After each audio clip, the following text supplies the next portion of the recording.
Caitlin Clark Mm-hmm. and I'm a fan. Angel Reese, right? Yeah. They're going back and I'm a forth. fan of both. And Jamil Hill says by the time Angel Reese is done, she's going to be the Michael Jordan of WNBA. She said about Angel Reese? She said Angel Reese, by the time she retires, can you pull up this quote? She said, by the time she retires, she will be the MJ of, go to Jamil Hill, type in Jamil Hill. Yeah. She says, by the time she retires, Jamil Hill has made a bold prediction that Angel Reese will become the MJ. Welcome back to the Clark Update. The WNBA is heating up, and this time, all eyes are on Angel Reese after a crucial game-winning layup went wrong. Stephen A. Smith has sparked a major reaction with his comments, and fans are now debating whether Reese deserves the criticism. Was it a costly mistake, or is the backlash going too far? Stay with me until the end as we break down the reaction, the controversy, and everything happening around this explosive WNBA story. Let's get right into it. Imagine entering a building where 20,000 people are only interested in seeing you fail. Tension permeates the air. Before you even set foot on the hardwood, the sound of the alcohol reverberates off the concrete walls, and the other team is staring at you as if you were the antagonist in their film. Welcome to the opening game of the eagerly awaited second season, where the most venomous rivalry in WNBA history has just reached a breaking point.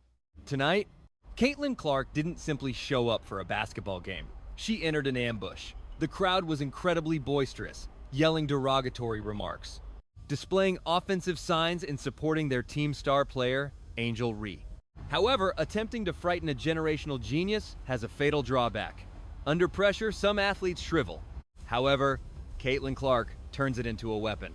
The 20,000 yelling fans were painfully silent by the time the last beep went off. A historical massacre has just taken place. It wasn't simply Caitlin Clark who defeated Angel Reese. On the court, she physically and mentally destroyed her, dropping a huge career-high triple-double that utterly destroyed the atmosphere in the arena.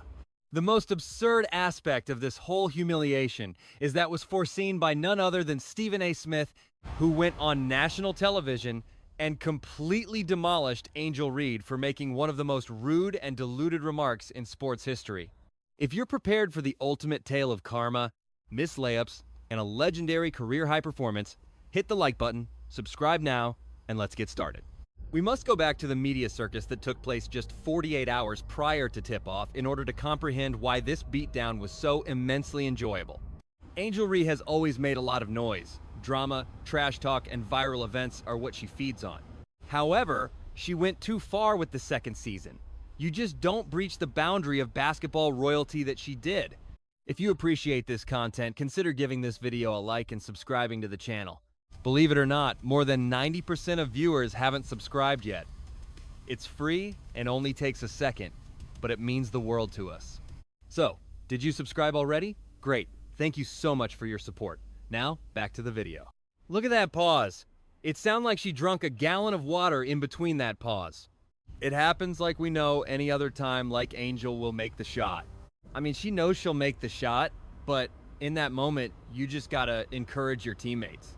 Like, no one C-person lost us the game. It's a team effort, and she's frustrated. She's trying to be nice.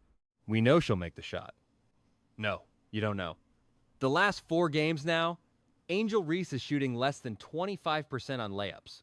You don't know she'll make it. And you know who else don't know? This man right here, Carl Semesco, is not happy with Angel Reese. The girl stunk it up. Great crowd tonight. Disappointing. Finish to the game. You know, kind of look at these pauses they're taking in between are insane. Yeah. Great crowd tonight. Disappointing finish to the game. You know, kind of a tough fourth quarter for us, and then, you know, we had a chance to win it at regulation and it just didn't go down. Angel Reese looked straight into the cameras at a pregame press conference and honestly likened her brand effect and competitive passion to Michael Jordan. You heard properly. She subtly implied that she was the real face of the league, not Caitlin Clark, by comparing her skill to that of the best basketball player in history. The internet blew up, but no one responded quite as angrily as Stephen A. Smith of ESPN. Stephen A. performed a verbal execution on live television while staring directly at the camera. He methodically destroyed her reasoning piece by piece. "Michael Jordan is not you. You are not even Caitlin Clark," shouted Stephen A. over the TV. "You're conflating generational brilliance with popularity." He made the point that Caitlin Clark is focused on leaving a legacy of pure, unadulterated skill, whereas Angel Reese is busy creating a brand on scandal. Stephen A. Smith forewarned Angel Reese that she would face severe humiliation if she wrote checks with her lips that her game was unable to cash. Angel Reese's Michael Jordan fantasy collapsed into a harsh, humiliating reality as the lights came on and the ball was tipped, proving that friend Stephen A. Smith was correct. The first quarter commenced, and the audience was in an incredible frenzy. The audience erupted into a chorus of boos every time Caitlin Clark touched the ball, making the television cameras vibrate. They wanted Caitlin to shatter.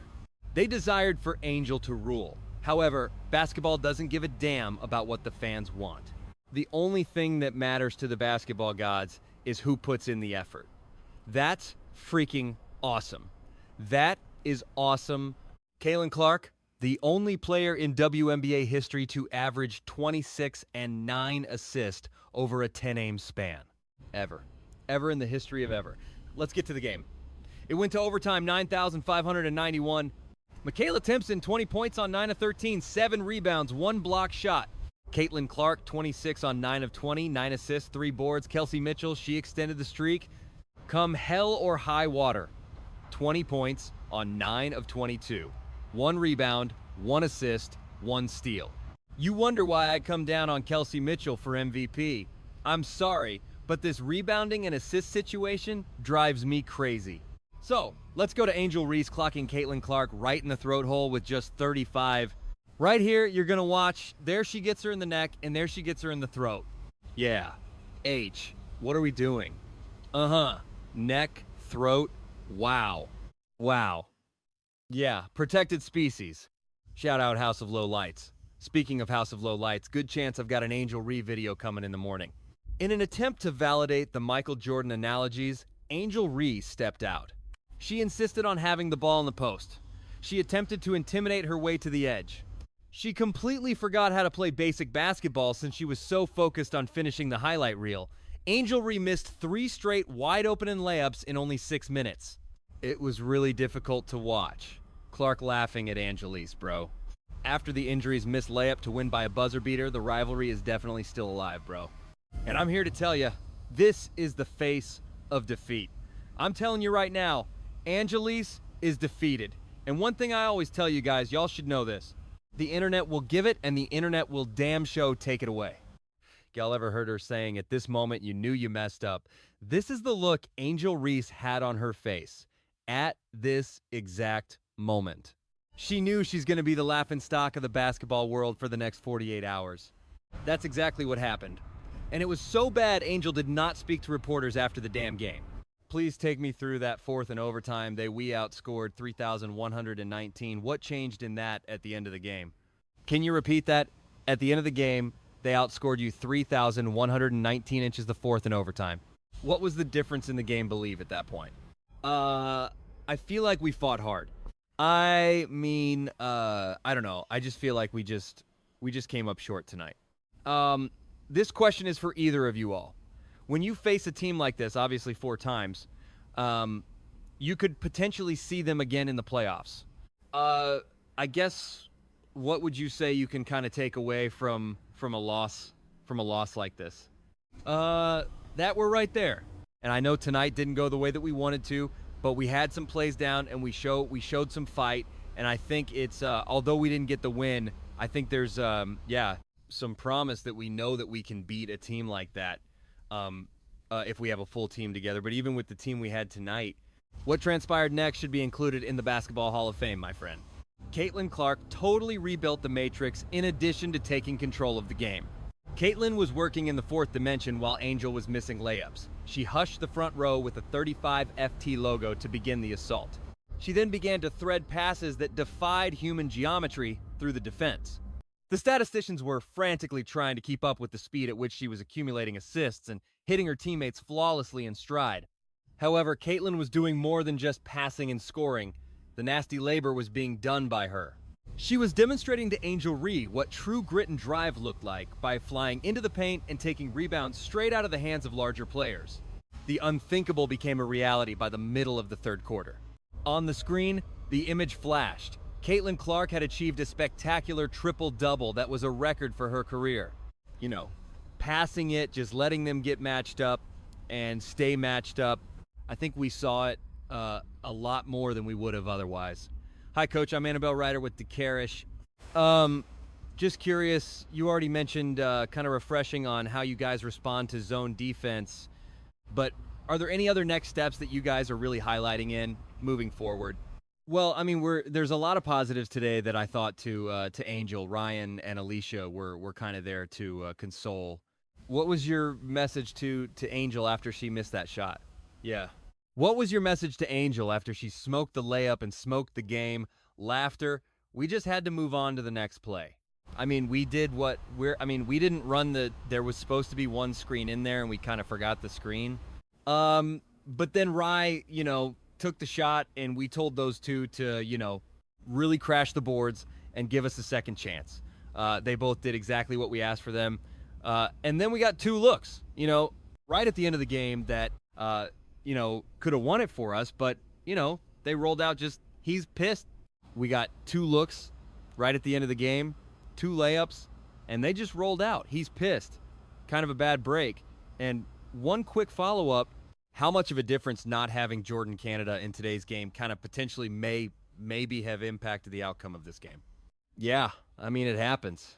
You have to go with what you have, and I think the players that that played today gave us a great chance to win. I mean, we're literally one possession, from winning the game against a very good team who's been playing really well.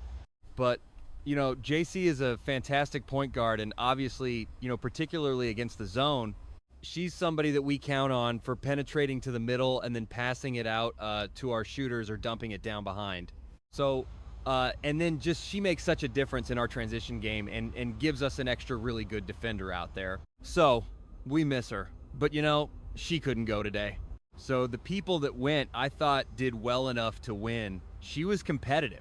Her performance be able to contribute that way when you're having to guard one of the best players in the league for as much time as she did.